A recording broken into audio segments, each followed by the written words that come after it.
कोई कहता है हरियाणा में भूपेंद्र सिंह हुड्डा ने कांग्रेस का बट्ठा बिठा दिया है, तो कोई उन्हें बीजेपी के एजेंट के मेडल से नवाज रहा है।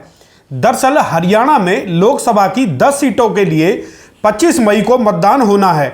चुनाव में मात्र 3 से 4 सप्ताह का समय ही बचा है और अभी तक हरियाणा की 9 सीटों पर कांग्रेस अपने उम्मीदवार ही नहीं उतार पाई है। कांग्रेस की इस लेट लतीफी के लिए सीधे तौर पर लोग पूर्व सीएम भूपेंद्र सिंह हुड्डा को दोष दे रहे हैं। इनेलो नेता अभय सिंह चौटाला भी भूपेंद्र सिंह हुड्डा पर भाजपा के एजेंट होने का आरोप लगा चुके हैं। ये विधायक बनना तो बहुत दूर की बात है, ये गांव के पंच भी नहीं बन पाएंगे। चौधरी भूपेंद्र सिंह हुड्डा कहते हैं कि अविश्वास प्रस्ताव लेके उन चेहरों को बेनकाब उतारेंगे, उन चेहरों का, तो क्या कहोगे आप? भूपेंद्र सिंह हुड्डा तो खुद बीजेपी का एजेंट है। दोस्तों नमस्कार, मैं हूं संजय कपूर और आप देख रहे हैं सिटी मेल न्यूज। आपको यह बताने की जरूरत तो नहीं है कि हरियाणा में श्री हुड्डा कांग्रेस के सबसे बड़े नेता हैं। फिलहाल तो उनके बिना प्रदेश कांग्रेस में पत्ता भी हिलने की हैसियत नहीं रखता। हरियाणा की सत्ता में लगातार 10 साल तक मुख्यमंत्री रहने वाले भूपेंद्र सिंह हुड्डा का रुतबा कांग्रेस हाईकमान और बाकी नेताओं के सामने इतना बड़ा है कि प्रदेश में कोई डिसीजन लेने से पहले उनकी मर्जी पूछी जाती है। यही वजह है कि हरियाणा में हुड्डा साहब की परमिशन के बिना लोकसभा उम्मीदवार नहीं उतारे जा रहे। हुड्डा ने अपने चहेतों को टिकट दिलवाने के लिए हरियाणा में इतना रायता फैला दिया है कि अब अपने बेटे दीपेंद्र सिंह हुड्डा की रोहतक सीट को छोड़कर बाकी सीटों पर उम्मीदवारों के लिए गड्ढे खोद दिए गए हैं। हरियाणा में हालात अब इस कदर बदतर है कि अब चाहे हुड्डा के अपने उम्मीदवार हों या फिर उनके विरोधियों के चहेते चुनाव लड़े, सभी के लिए खाई खोदकर हुड्डा साहब अपने बेटे की सीट को सुरक्षित कर गए हैं। हरियाणा भर में चर्चा है कि भूपेंद्र सिंह हुड्डा ने ईडी के डर से भाजपा के इशारे पर हरियाणा में कांग्रेस को नुकसान पहुंचा दिया है, जबकि असल हकीकत तो यह है कि यदि समय रहते कांग्रेस अपने उम्मीदवारों की घोषणा कर देती तो हरियाणा में कम से कम 5 सीटें जीती जा सकती थी। जिस तरह से प्रदेश की अधिकतर सीटों पर भाजपा उम्मीदवारों का विरोध हो रहा है, कांग्रेस को उम्मीदवार सामने न आने की वजह से वही विरोध अब धीरे धीरे ठंडा पड़ता जा रहा है।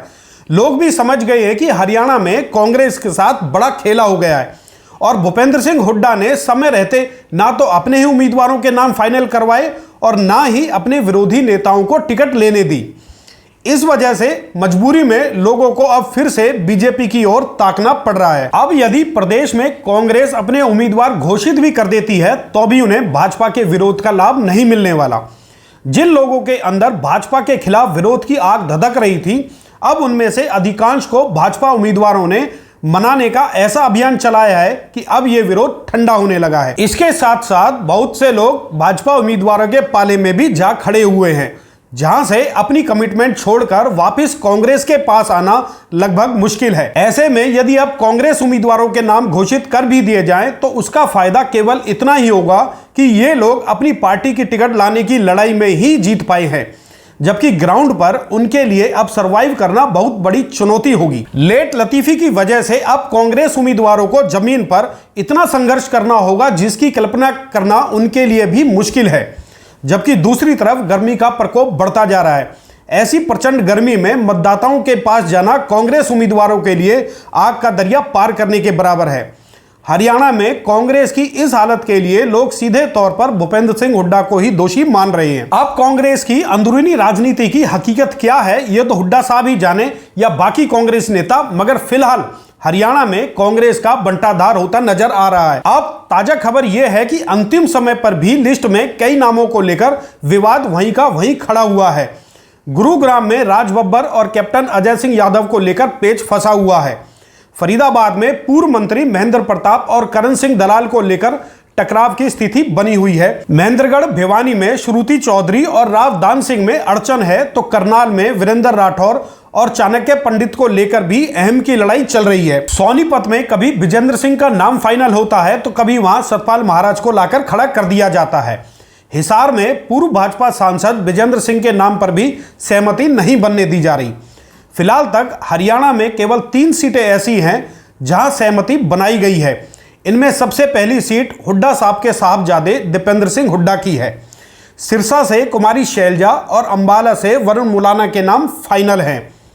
लेकिन हैरत की बात यह है कि इन सीटों की भी घोषणा नहीं होने दी गई। हुड्डा और शैलजा के बीच टकराव की स्थिति से सभी वाकिफ हैं, इसलिए भी शैलजा की सीट को भी अंत तक फंसाकर रखा गया है। वहीं रोहतक के लिए यह मैसेज गया है कि दीपेंद्र की टिकट फाइनल है, इसलिए लोगों को यह पता है कि दीपेंद्र ही यहां से चुनाव लड़ेंगे। वैसे भी रोहतक में भाजपा उम्मीदवार अरविंद शर्मा का भारी विरोध है, जिसका सीधा फायदा दीपेंद्र को मिलने की संभावना है। रोहतक को छोड़कर हरियाणा की बाकी सीटों पर पेच इस तरह से फंसा दिया गया है कि अब वहां कांग्रेस को नुकसान के अलावा कुछ हाथ नहीं लगने वाला।